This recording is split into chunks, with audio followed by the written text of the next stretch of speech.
अचानक से तेज हवा की लहर आई और कमरे की खिड़की दाएं से खुली, जैसे कि अभी अभी बुलेट चलने की आवाज़ आई हो, और हमारे सामने हे राम शब्दों के नाद के साथ खून से लथपथ काया का एक उपवस्त्र पड़ा हुआ था।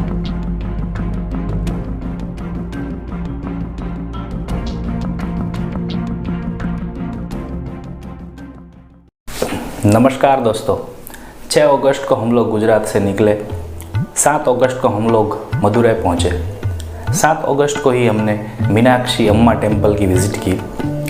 मीनाक्षी मंदिर के छोटे से छोटे पहलू को कंक्लूड करते हुए एक ब्रीफ नरेशन वाला वीडियो मैंने इससे पहले अपलोड किया था, तो अगर आपने वो नहीं देखा है तो उसको भी ज़रूर चेकआउट कीजिए।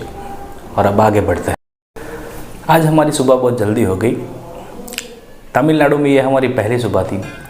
7:30 बजे सारे फैमिली मेम्बर एकदम नहा धो के रेडी हो गए थे नेक्स्ट टूरिस्ट प्लेस को एक्सप्लोर करने के लिए। आज का दिन बहुत खास था।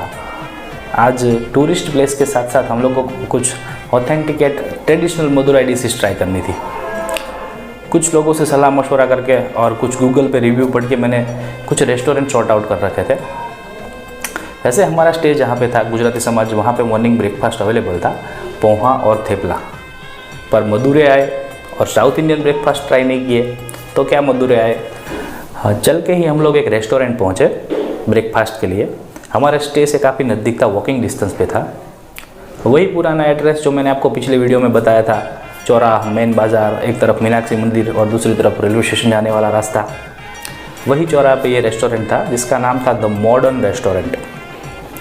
एंट्री पे ही एक ब्लैक बोर्ड रखा था, पुरानी प्राइमरी स्कूल वाला, और उस पर चौक से कुछ डिशेस लिखी हुई थी।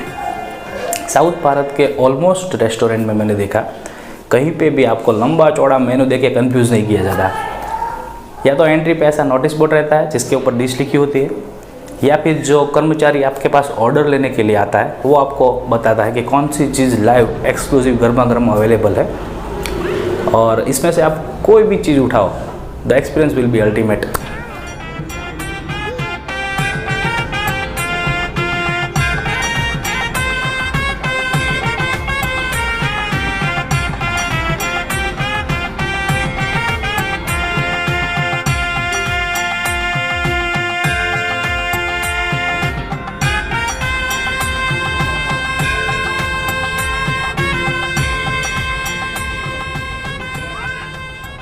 ब्रेकफास्ट फिनिश करके हम लोग अपने पहले प्लान टूरिस्ट डेस्टिनेशन की ओर आगे बढ़े। गूगल मैप मैंने कर रखा था, 450 मीटर का डिस्टेंस दिखा रहा था, तो हम लोगों ने चल के ही नापना सही समझा, क्योंकि इसी बहाने मदुरै की बाज़ार भी देखने को मिल जाएगी। डेस्टिनेशन जो था वो एक टेम्पल था और उसका नाम था, एक मिनट, अरुलमिगु इमिलियम नन्नमई थरुवर थिरुकोइल। वैसे ये टेम्पल मदुरै के मस्ट विजिट प्लेस की लिस्ट में नहीं आता है, पर क्योंकि सावन मास था, सोमवार था और शुरुआत एक शिवा टेम्पल से हो, तो इससे बढ़िया क्या हो सकता है। नेक्स्ट डेस्टिनेशन जो था वो जस्ट यहाँ से 240 मीटर के वॉकिंग डिस्टेंस पे था, और मदुरै शहर के मस्ट विजिट प्लेसेस में से एक था कुडल्या अजर टेम्पल। भगवान विष्णु को समर्पित ये मंदिर का इतिहास भी लगभग मीनाक्षी मंदिर जितना ही पुराना है। पांड्यन राजाओं ने इसको बनाया था और आगे चल के नायकर राजाओं ने इसका जीर्णोद्धार करवाया था। ओल्डेस्ट तमिल लिटरेचर शिलापतिकरम और संगम साहित्य जो कि 2500 साल पुराने हैं, उसमें ये मंदिर का वर्णन है। ऐसी दंत कथा है कि सोमुका नाम का राक्षस ब्रह्मा जी के पास से चारों वेदों को चुरा कर भाग रहा था। उस समय विष्णु जी के कुडल्या असगर अवतार ने उसका यहाँ पे वध किया था। तो विष्णु जी के कुडल्या असगर अवतार और उनकी कंसोर्ट मधुरावल्ली यानी कि लक्ष्मी जी का यहाँ पे पूजन होता है।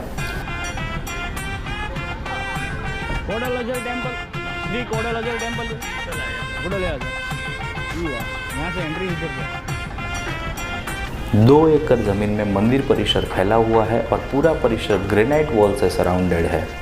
द्रविडियन कल्चर से बना हुआ मंदिर के 5 टायर्ड गोपुरम है, और व्यवस्था कुछ इस प्रकार से है कि आप सीढ़ी चढ़ के ऊपर जाके गोपुरम को बारीकाई से देख सकते हो।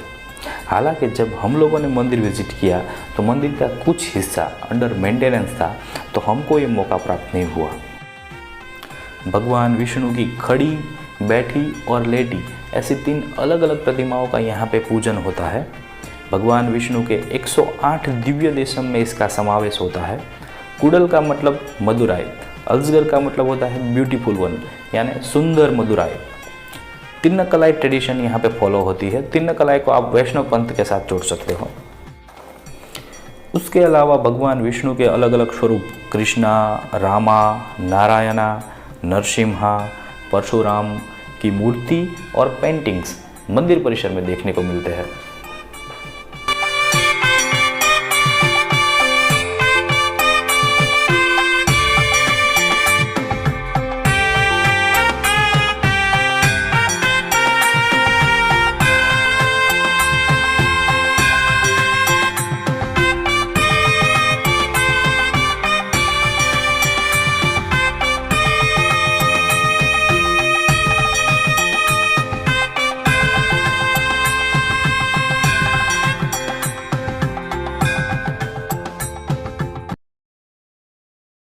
कुडेलाहा असगर टेम्पल विजिट करने के बाद हमारा जो नेक्स्ट डेस्टिनेशन था वो था तिरुमलाई नायकर पैलेस। यहाँ से लगभग 2 किलोमीटर की दूरी पे था, तो हम लोगों ने ऑटो बुक की। एक अच्छी बात ये थी कि मदुराई शहर में ओला और उबेर दोनों की सर्विस अवेलेबल थी। ओला टैक्सी वालों ने हमसे 70 रुपीज़ चार्ज किए। रास्ते में हम लोगों ने सेंट मैरी कैथेड्रल चर्च की भी शॉर्ट विजिट की।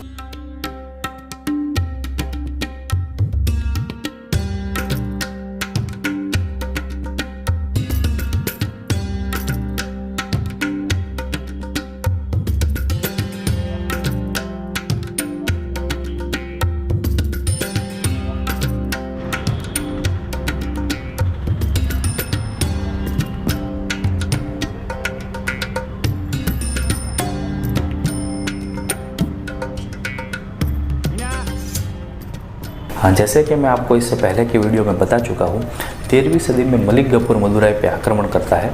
वीरा पांडियन और मलिक गफूर के बीच में एक सुलह होता है, जिसमें मलिक गफूर मांगता है हीरा, मोती, सोना, चांदी, हाथी, घोड़े और अनाज के गोदाम, जबकि वीरा पांडियन मांगता है माँ मीनाक्षी देवी और देवी देवताओं की मूर्ति की अखंडितता। मीनाक्षी देवी की मूर्ति को अखंडित रख के वीरा पांडियन हमेशा के लिए इतिहास में अमर हो जाता है, पर राज्य चलाने के लिए चाहिए संपत्ति। मदुराई में आंतरिक कलह होता है, विद्रोह होता है और आगे चल के मदुराई मुगल साम्राज्य के अंडर में आता है। कई सालों तक मदुराई पर मुगल शासक शासन करते हैं और फिर उदय होता है एक महान साम्राज्य का, the Vijayanagara dynasty. South Bharat में हम जितने भी मंदिर देख रहे हैं वो सारे मंदिर के जीर्णोद्धार का श्रेय विजयनगर डायनेस्टी को जाता है। विजयनगर के महाराजा आगे चल के मदुराई में अपना शासक बिठाते हैं विश्वनाथ नायकर, और उनके बाद आते हैं तिरुमलाई नायकर। इस प्रकार से नायकर डायनेस्टी की मदुराई में शुरुआत होती है। तिरुमलाई नायकर पैलेस की एंट्री टिकट थी 10 रुपीज़, और साथ में अगर आप कैमरा कैरी करना चाहो तो उसका अलग से 15 रुपीज़ चार्ज था। बॉम्बे, गुरु जैसी कई सारी फिल्मों का शूटिंग ये पैलेस में हो चुका है। एवरीडे इवनिंग को 6:30 बजे ये पैलेस में light and sound show conduct किया जाता है, जिसमें मदुराई, उसके शासक और मीनाक्षी मंदिर की डिटेल हिस्ट्री बताई जाती है in both the language Tamil as well as in English. Entry ticket इसकी 15 रुपीज़ रहती है। नायकर राजाओं के शासनकाल में भारत में व्यापार के लिए पोर्टुगीज, ग्रीक, इटालियन और अंग्रेजों की एंट्री हो चुकी थी। राजा तिरुमलाई नायकर ने ये महल के कंस्ट्रक्शन के लिए एक इटालियन आर्टिस्ट की हेल्प ली, जिससे तिरुमलाई नायकर महल में आपको द्रविडियन और इटालियन शैली के आर्ट का कॉम्बिनेशन देखने को मिलेगा। ये पैलेस राजा तिरुमलाई नायकर का एक ज़माने में मुख्य रेसिडेंस था।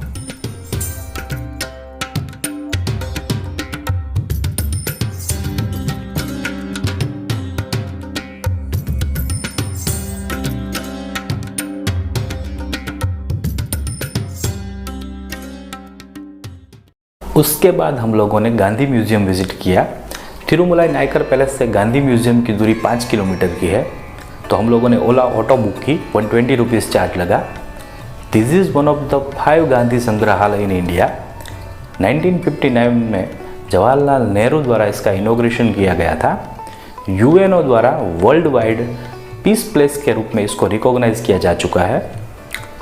ओरिजिनली ये रानी मंगलमाला पैलेस था, जिसको बाद में जाके गांधी म्यूजियम के रूप में कन्वर्ट किया गया। 2 मंजिला ये इमारत में गांधी जी के जीवन में घटित घटनाएं, specially related with freedom fight and freedom movement घटनाएं सचित्र इल्यूस्ट्रेट की गई थी।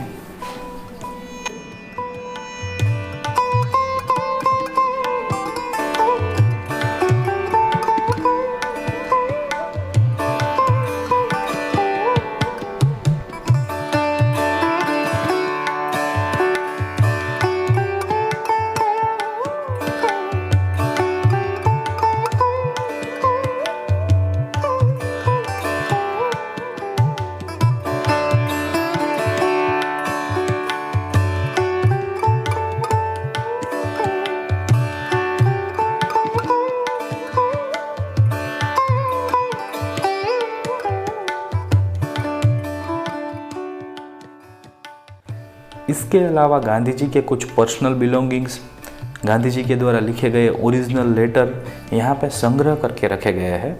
एक लेटर बहुत फेमस है, गांधी जी एडोल्फ हिटलर को डियर फ्रेंड एडोल्फ करके संबोधित करके लिखते हैं।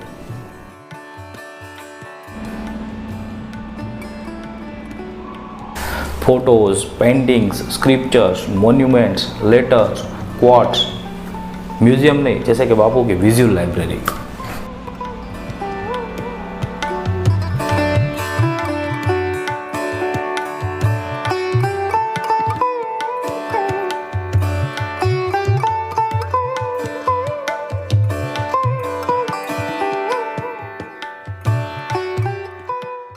दूसरी मंजिल पे एक पतली बालकनी सा रास्ता था और रास्ते के उस साइड था एक छोटा सा कमरा। कमरे के बीचों बीच एक लकड़ी का मेज रखा हुआ था और उसके ऊपर थी एक कांच की पेटी। चलते वक्त लेफ्ट साइड पे दीवार थी जिसके ऊपर एक कोट लिखा हुआ था, be the change you want to see in the world. Right side open थी और वहाँ से ठंडी हवा चल रही थी। जैसे ही हम लोग कमरे के दरवाजे पर पहुँचे, अचानक से तेज़ हवा की लहर आई और कमरे की एक खिड़की दाएं से खुली, जैसे कि अभी अभी बुलेट चलने की आवाज़ आई हो, और हमारे सामने हे राम शब्दों के नाद के साथ खून से लथपथ काया का एक उपवस्त्र पड़ा हुआ था। कई साल बीत गए पर आज भी ये खून के धब्बों से जो वंदे मातरम का नाद निकलता है उससे पूरा कमरा गूंज उठता है। म्यूजियम विजिट करके हम लोग नीचे आए, थक चुके थे, पिन ड्रॉप साइलेंट था तो कुछ देर के लिए हम लोग वहीं पे बैठे। सामने एक आंटी थी जो कि फ्रूट प्लेट सेल कर रही थी। साउथ भारत में कहीं पे भी आपको कचौड़ी, भेलपूड़ी, दाबेली, समोसा ऐसा कुछ भी ब्रेकफास्ट देखने को नहीं मिलता। या तो इडली सांभर, मेंदू वड़ा गर्मा गर्म, और या फिर फ्रूट प्लेट। हम लोगों ने 2 फ्रूट प्लेट ऑर्डर किए। दोपहर के लगभग 1 बजने को थे। पापा और यथार्थ के चेहरे पे थकान साफ दिख रही थी। मैं कुछ कहूँ उससे पहले ही पापा ने गुजराती समाज वापस जाने की इच्छा जाहिर की। मैं भी जानता था अगर लंबी जर्नी तय करनी है तो दोपहर को 2 घंटे उनको रेस्ट देना ज़रूरी है, तो हम लोगों ने गुजराती समाज के लिए ऑटो बुक की। पर मैं और हिना, हम लोग तो अभी जीना चाहते थे मदुरई को। ये बादल, ये वादी, ठंडी हवा और झरना, अभी अभी तो जगह है यारो, नींद कहाँ आएगी। ये मंदिर, ये मोहल्ला, ये महल और हम अभी अभी तो निकले हैं, मंजिल कहाँ आएगी। आज की वीडियो में बस इतना ही। Thank you for your precious time.